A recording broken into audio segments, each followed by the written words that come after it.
주보가 이 성경 말씀이 잘못된 것처럼 기도하는 장로님이 기도하시니까 그때서 그랬구나. 저도 전혀 몰랐어요. 제가 주보를 이렇게 바꾸다 보니까 어떻게 이게 되는지도, 이걸 원래 뭡니까,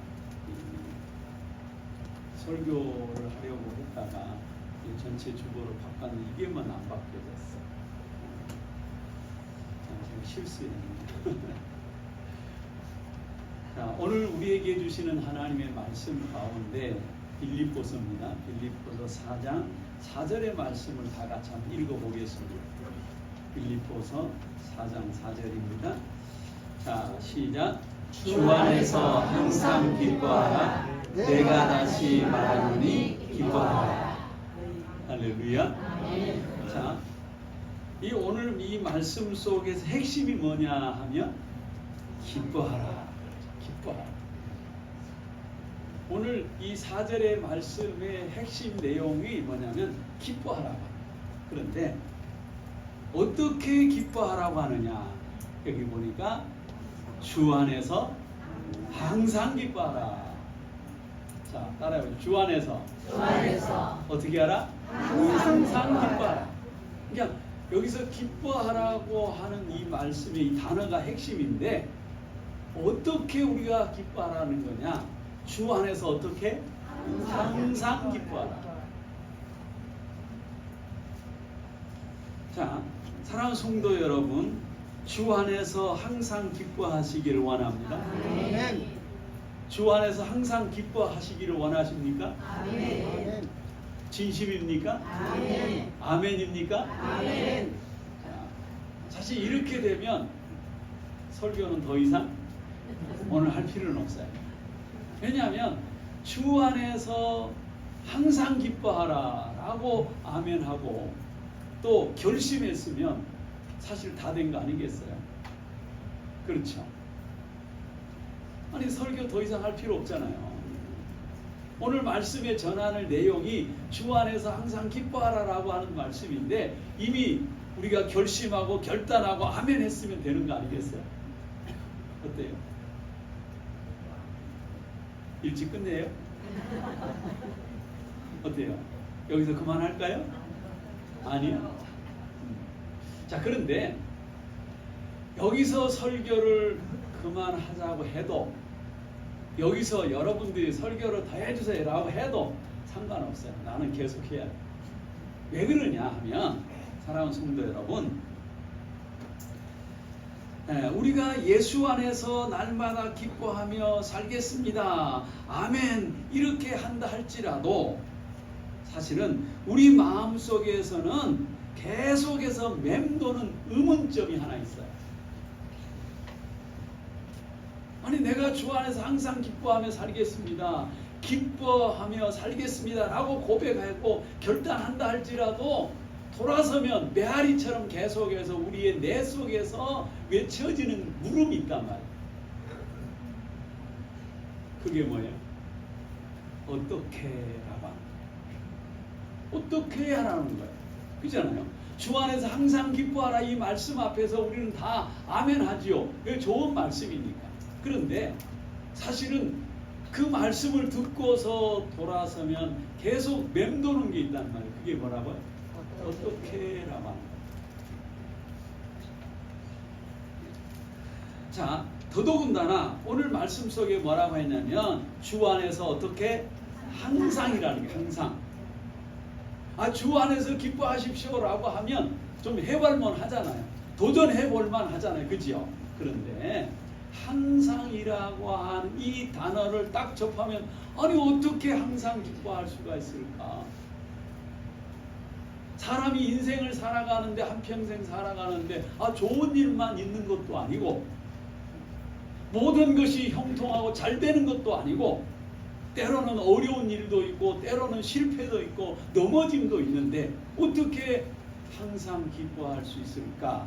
라고 하는 의문부호가 남을 수밖에 없다라고 하는 거예요.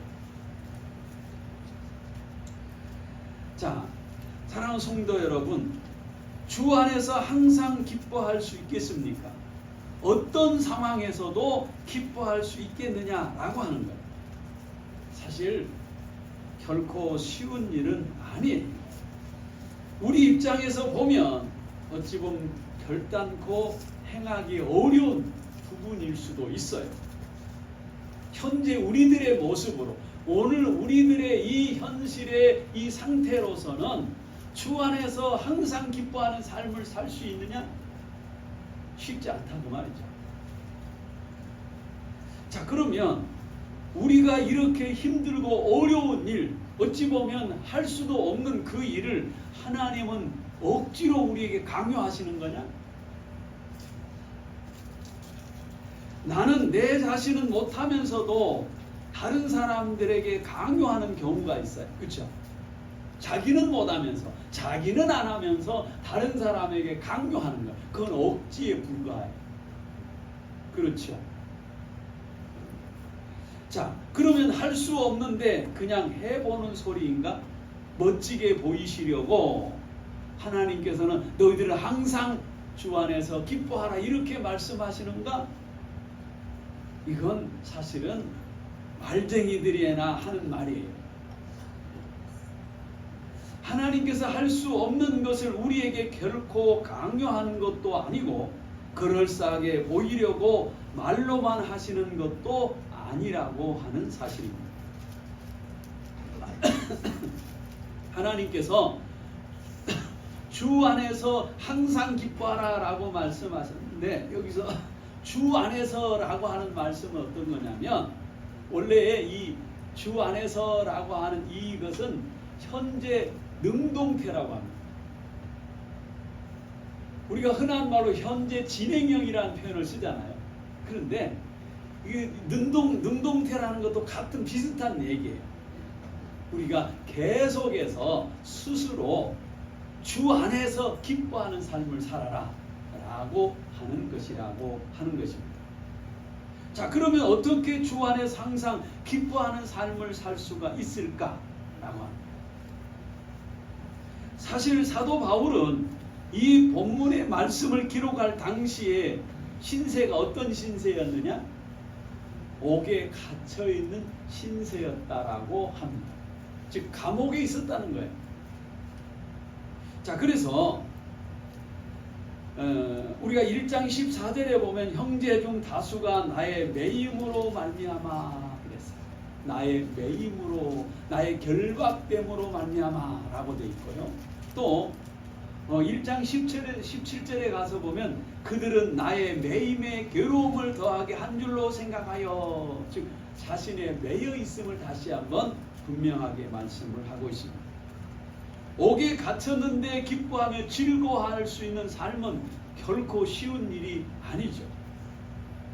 도리어 근심하고 절망하기가 훨씬 더 쉬운 환경이라고 말할 수 있습니다. 자, 이런 것은 이 옥에 갇혀 있으면 노력하지 않아도 저절로 어찌 보면 신경 쓰지 않아도 원망이 되고 낙심이 되고 그리고 마음에 근심이 되고 기분이 우울해질 수밖에 없는 거예요. 그런데 사도 바울은 뭐라고 하냐면 주 안에서 기뻐하라 라고 말씀하고 또한 실제적으로도 주 안에서 기뻐하고 있는 삶의 모습을 보여줬다라고 하는 사실입니다.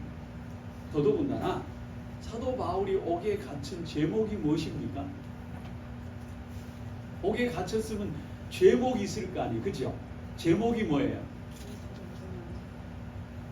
사도 바울이 옥에 갇힌 제목이 뭐냐고? 다른 거 없어요. 예수님 전하는 것 때문에, 전도한 것 때문에, 그것 때문에 옥에 갇힌 거예요. 하나님께서 사도 바울을 부르셨고 또 그를 통해서 예수를 증거하라고 했었잖아요. 그런데 증거했더니 어떻게 됐어요? 옥에 갇히게 됐단 말이에요. 하나님 말씀대로 사도 바울이 순종했더니 지금 그래서 옥에 갇힌 그런 일이 벌어지고 말았다라고 하는 거예요. 자, 이런 상황 때문에 어떻습니까? 보통 사람 같으면 원망할 수도 있습니다. 자, 그렇잖아요. 내가 이 고생한 것 전부 다, 내가 이 고통당하는 것 내가 이렇게 깊은 옥에 갇혀있는 모든 것들이 다 누구 때문이다? 주님 때문 아닙니까?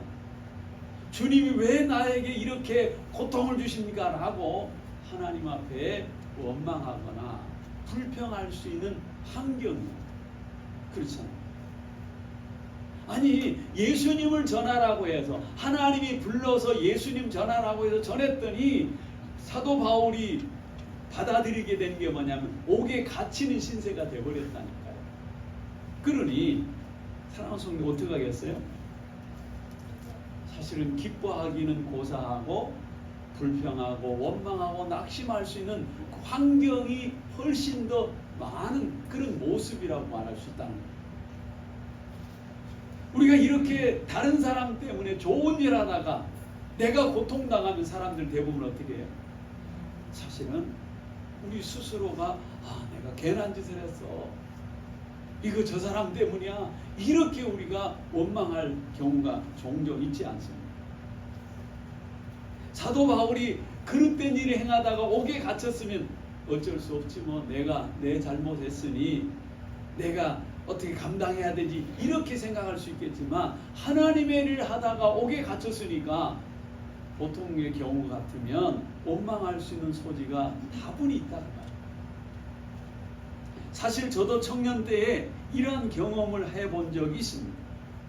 예수님의 사랑이 내 안에 충만하고 그래서 아주 열심히 득심해서 예수를 증거하고 예수님께로 사람들을 인도하고 이런 일을 했습니다. 가서 전도하고 교회 나와라고 얘기를 해서 꼭 약속을 받고 주일이 되면 이른 아침에 일어나고 밥도 안 먹고 찾아가서 야 교회 가자 교회 갑시다 이렇게 했는데 어떻습니까? 아주 그냥 안면 딱 몰수하고 언제 그랬냐 하는 식으로 그냥 딱 생뚱맞게 있는 거야. 그리고는 어떻습니까? 자기 일만 그냥 열심히 하고 정신 눈길도 안 주고 자기 일만 하고 있어. 그럼 어떻게 해요? 굉장히 속상해. 그리고 또 젊은 청년 때에 있기 때문에 어떻게 해요? 자존심이 막 상해. 자존심이 상해. 하나님께서 나에게 이렇게 은혜를 부어주시고 전도할 수 있는 하나님의 은혜를 부어주셔서 했더니 어떻습니까? 사람들이 할렐루야 하고 나왔으면 얼마나 좋겠어요. 그런데 말씀을 전할 때 전도할 때는 기껏 약속을 합니다. 예 가겠습니다. 갈게요. 가겠습니다. 가겠습니다. 이렇게 약속해놓고 막상 때가 되면 어떻게 돼요? 안 오면 애가 타서 데리러 갑니다. 데리러 가면 어떻습니까? 그냥 얼굴 안색을 싹 바꿔가지고 오냔 말도 안 합니다. 오시냔 말도 안 해요. 오셨습니까? 라는 말도 안 합니다. 그리고 얼굴을 싹 돌리고 어쩌습니까? 자기 일만 하고 있어요. 어떤 경우는 그냥 일어나지도 않고 입을 팍 뒤집어 쓰고 있는 사람이 있어요. 그럼 얼마나 속이 상한지 몰라요. 얼마나 자존심 상한지 몰라요. 그래서 그때 하나님께 나와가지고 또 하나님께 기도합니다. 막 억울한 거요. 자존심 상한 거예요. 그래서 하나님께 내가 이렇게 기도한 적도 있어요. 하나님 왜 나를 불러서 그 일을 시키더니 시켰으면 하나님 말씀대로 했으면 역사가 나타나야 되는데 왜 되지 않고 오히려 도리어 내가 이렇게 사람들로부터 무시를 당합니까? 자존심 상하지 않습니까? 하고 뭐 하나님 앞에 항변하기도 했습니다. 자, 지금 생각해보면 참 부끄러운 모습이죠. 이때는 철이 없었어요. 인간적으로도 철이 없었고 영적으로는 더더군다나 미숙했어요. 사실은 그렇게 화내고 불평하고 우울해지고 이럴 필요 없는 거잖아요. 그렇죠?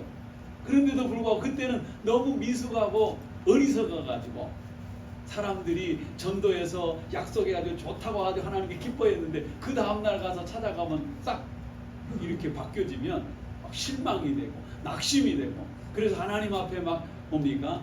불평하고 이렇게 했던 거예요. 사도 바울을 보면 옥에 갇혀있는 현실에서 항상 기뻐할 수 있는 것은 결코 쉬운 일이 아님에도 불구하고 그는 주 안에서 기뻐하고 있습니다.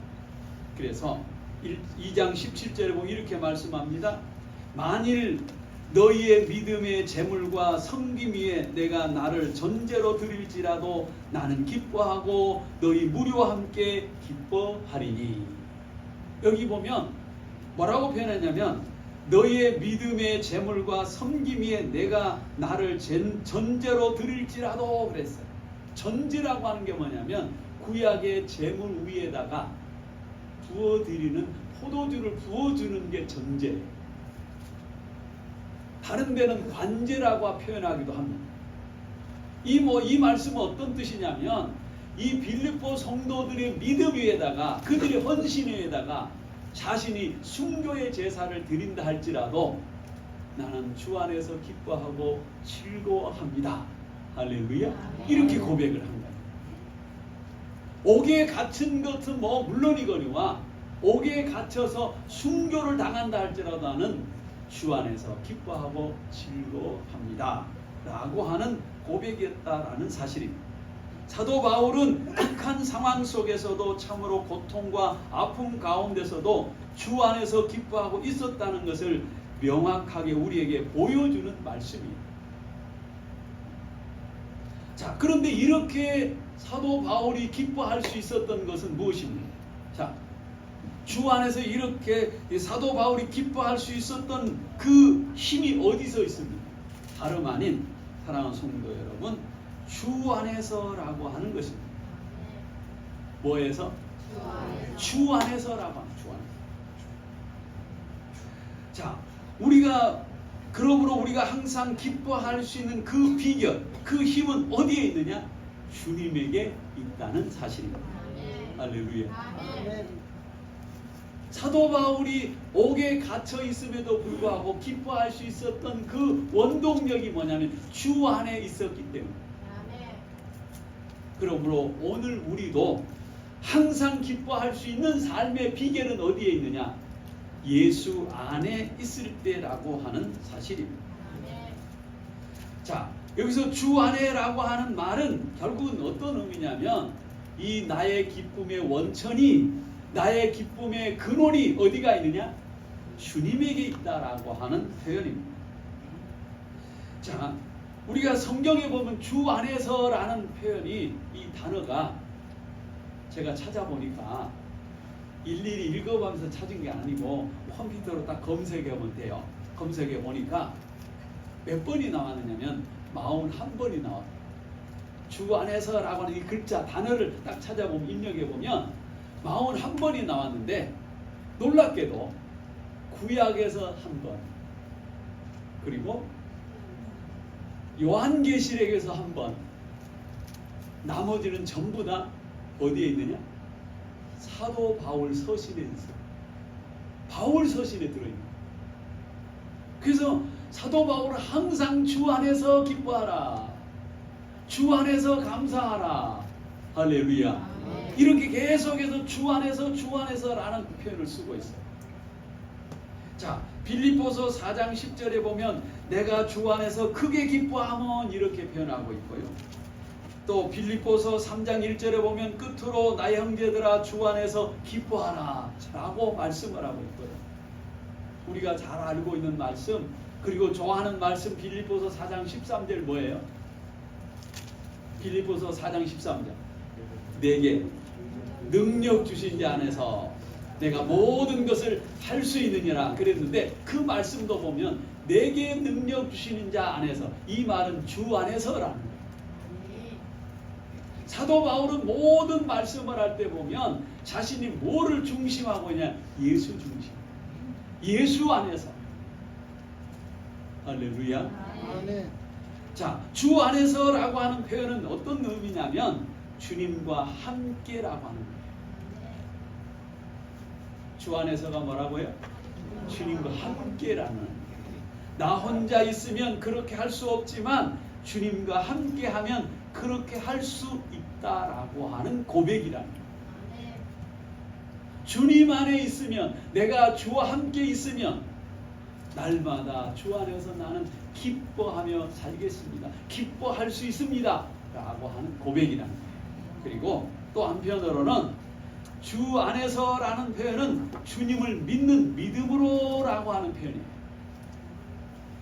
즉 내 방법이나 내 힘이 아니라 주님을 의지하고 주님이 주시는 힘으로, 능력으로, 지혜로 기뻐하고 즐거워하며 살겠습니다 라고 하는 거예요. 즉 예수님과 함께 예수님을 믿는 믿음으로 주 안에서 항상 기뻐하라 라고 하는 거예요. 우리 스스로는 할 수 없지만 예수 안에서 그렇게 하라고 하는 말씀입니다. 할렐루야. 결국 기쁨의 근원, 기쁨의 원천은 누구에게 있다는 것이냐?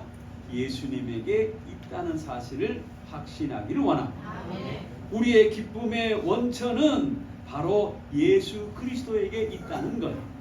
그런데 우리의 삶의 현실에 보게 되면 우리의 기쁨의 그 원천을 어디에 두고 살아갑니까? 우리들은 대부분 우리 이 땅에서 누리는 이 기쁨의 원천 근원을 어디에 두고 살아가느냐 하면 세상의 어떠한 물질이라든가 아니면 환경에 두는 경우가 대부분입니다. 환경이 좋으면 기뻐하고 재물이 모아지면 기뻐하고 이렇게 하는 경우가 대부분이라는 거예요. 내게 이익이 있으면 좋은 환경이 되어지면 기뻐하는 것입니다. 자, 이렇게 내게 이득이 오거나 내게 좋은 환경이 주어졌을 때 대체적으로 그냥 기뻐하는 거예요. 자, 그리고 또 한편으로는 사랑하는 성도들, 우리의 기쁨의 원천을 어디에 두느냐? 우리의 감정에다 두는 경우가 다반사입니다. 내 기분에 따라서 달라집니다. 지금 내 감정을 뛰어넘을 수 있는 더 크고 좋은 일이 있을 때 기뻐하는 거죠. 예를 들어서 자 보세요. 내가 돈을 100만 원을 잃어버렸어. 기분이 좋아요? 나빠요? 응? 기분 좋아요? 대단하십니다. 자, 우리가 100만 원 잃어버렸어요. 그러면 기분이 좋아요? 나빠요? 나쁘죠. 기분이 아주 안 좋아요. 아주 찝찝해요. 그죠? 우리가 사실 100만 원이 아니라 내가 가지고 있는 어떠한 소소한 것도 잊어버리면 어떻게 해요? 좀 마음이 그렇잖아요. 그죠? 아, 그런데 100만 원이나 되는 큰 돈을 잃어버려서 얼마나 속상하겠어요. 그죠? 그거 가지고 차라리 예쁜 옷을 멋진 거 아주 그냥 해볼 텐데, 아니면 그걸 가지고 우리가 살림살이 하나 장만할 텐데 이렇게 하지 않겠어요. 그죠?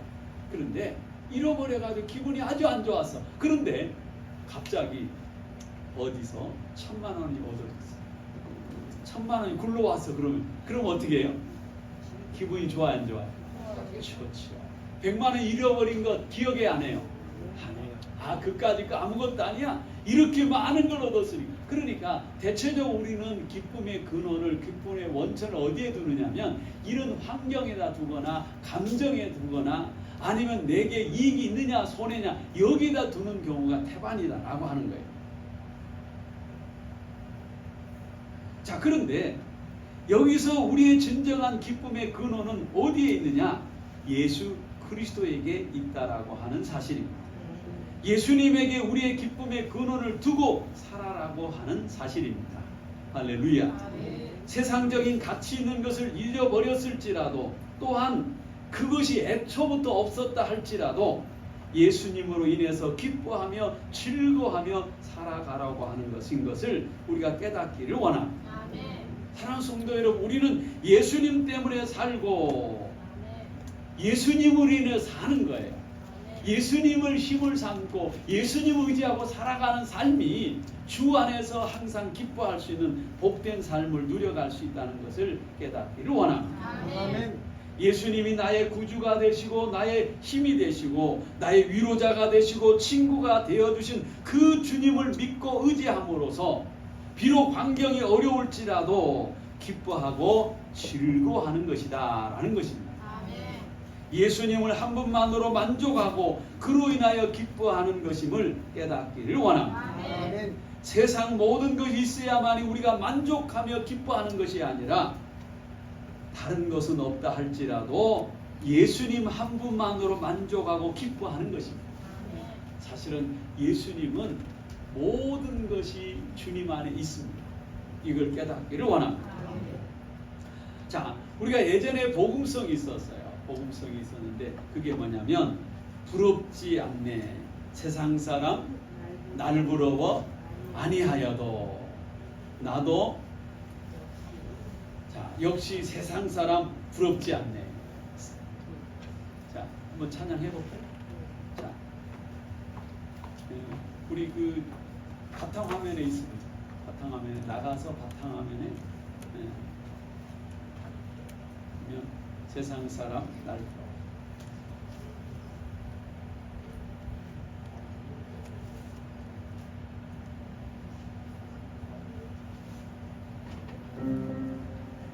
세상 사람 날 부러워 아니하여도 나도 역시 세상 사람 부럽지 않네. 하나님의 크신 은혜 생각할 때에 할렐루야 찬송이 저절로 나네. 세상 사람 날 부러워 아니하여도 내 세상의 권세자들 날 부러워네. 성령 충만 받은 것을 생각할 때에 할렐루야 찬송이 저절로 나네. 세상 사람 날 부러워 아니하여도 나도 역시 부귀영화 부럽지 않네. 예수님의 친구돼서 생각할 때에 할렐루야 찬송이 저절로 나네. 세상 사람 날 부러워 아니하여도 하늘나라 천군 천사 날 부러워해. 영원토록 누릴 영화 생각할 때에 할렐루야 찬송이 저절로 나네. 할렐루야. 이게 세상에 내가 가진 것이 없고 내가 세상에 있는 것을 혹 잃어버린다 할지라도 예수님 한 분만으로 만족하고 그 예수님으로 인해서 날마다 기뻐하며 살아가는 주의 사람들이 되기를 원합니다. 아멘. 프로야구 좋아하십니까? 프로야구 아시기는 합니까? 자, 대부분 이 남성분들은 프로야구 좋아하시죠. 요즘에 여성들도 참 좋아하는 분들이 많던데요. 저도 사실은 좋아합니다. 그러면 어떤 팀을 좋아하십니까, 여러분들? 기아. 왜 그래요? 우리 지역 팀이니까. 그렇죠. 우리 지역 팀이니까. 뭐 특별한 거 없어요. 어떤 분은 이런 얘기 하대요. 야, 기아가 잘해봤자 아무 소용없어. 차라리 LG나 삼성이 우승하면 좋겠어. 왜요? 전자제품 30% 세일해 주세요. 근데 이 기아 타이거스 뭐 우승해봤자 뭐 그러니까 자동차를 세일을 해주나 뭐 해주나 아무것도 없어. 그러니까 차라리 나는 뭡니까 LG나 삼성이 됐으면 좋겠어. 이런 분도 있더라고. 또 들어보니까 또 그럴듯하기도 했대요. 아 뭐 기아가 잘 된다고 해서 뭐 우리가 뭔 특별한 게 있어요. 그렇죠? 그러나 우리 지역팀이기 때문에 아무래도 뭐니까 애정이 가지고 관심이 가져서 좋아하죠. 그렇죠. 근데 기아 타이거스에서 아주 요즘에 가장 아주 핫한 선수가 있대요. 그리고 우리 한국 프로야구에서도 아주 굉장한 인기를 누리고 있는 한 사람이 있는데 그 사람이 누구냐면 김도영이래. 김도영. 올해 나이가 21살. 야, 잘하시네. 완전 팬인가 봐.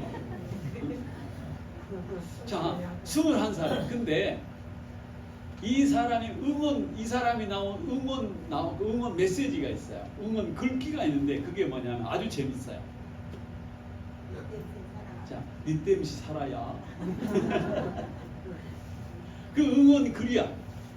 전라도 사람들이 전라도 말이잖아요. 니 땜시 산다. 즉 너 때문에 요즘에 살만 난다 그 말이에요. 그래서 그걸 뭐 방송에서 나오고 막 그러더라고. 제가 어느 뉴스를 보니까 그게 나오더라고. 그 김도영 선수 얘기하면서 뭐니까 응원하는 메시지 중에서 아나운서가 그 얘기를 해요. 니 때문에 살아요. 저 소리가 뭔 소리다냐 그래서 들어봤더니 그 얘기더라. 자, 프로야구 좋아하는 사람, 특히 기아 타이거스에 좋아하는 사람들은요, 그 사람 때문에 지금 신이 난 거예요. 그런데 사랑하는 성도 여러분, 우리는 누구 때문에 사느냐? 예수님 때문에 살아요.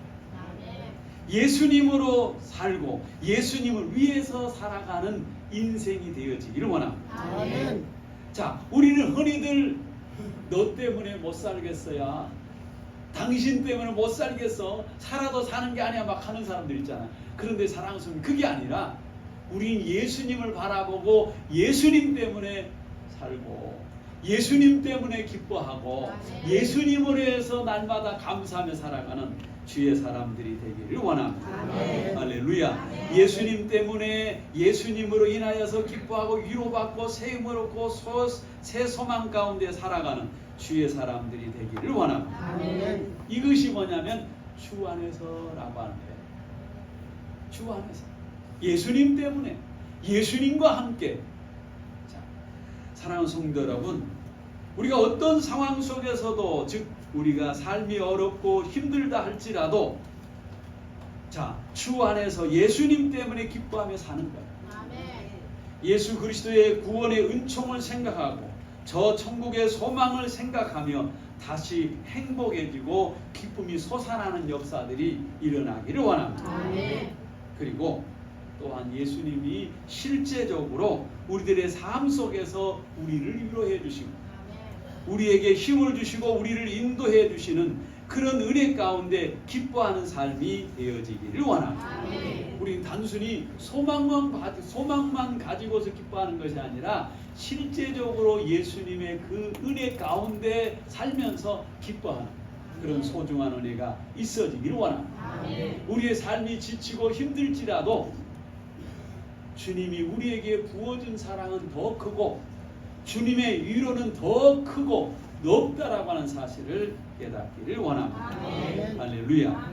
그래서 사도 바울은 주 안에서 이렇게 기뻐하고 우리를 향해서도 주 안에서 기뻐하라고 말씀을 합니다. 주 안에서 항상 기뻐하는 삶은 사도 바울이 실제의 삶 속에서 살았고 구약의 하박국 선지자도 똑같은 삶을 누렸다는 것을 깨닫기를 원합니다. 그래서 하박국에 보게 되면 비록 무화과 나무가 무성하지 못하고 포도나무에 열매가 없고 감람나무에 소출이 없으며 밭에 먹을 것이 없고 우리의 양이 없고 외양간에 소가 없을지라도 나는 여호와로 말미암아 즐거워하며 나의 구원의 하나님으로 말미암아 기뻐하리로다. 할렐루야. 사랑하는 성도 여러분, 주 안에서 기뻐하는, 항상 기뻐하는 삶은 어떻게 누려갈 수 있느냐? 우리의 기쁨의 근원이 예수님에게 있고 그리고 주님 안에 있을 때 이와 같은 것을 누리게 된다는 거예요. 그러면 우리가 어떻게 해야 되느냐? 실제적인 우리의 삶의 방식이 뭐야 되냐? 날마다 주님과 교통해야 돼. 날마다 주님과 사귐이 있어야 돼. 날마다 주님을 만나야 돼. 날마다 주님 앞으로 나아가야 됩니다. 그래야만이 주 안에 거하게 되고 주 안에서 이러한 기쁨을 누리게 된다는 사실을 깨닫기를 원합니다. 그리고 또 하나는 무엇입니까? 또 하나는 성령 충만함을 입어야 됩니다. 자, 우리가 요한복음 15장에 보면 내가 이것을 너희에게 이르면 내 기쁨이 너희 안에 있어 너희 기쁨을 충만하게 하려 함이라 라고 말씀했어요. 예수님의 기쁨이 충만합니다.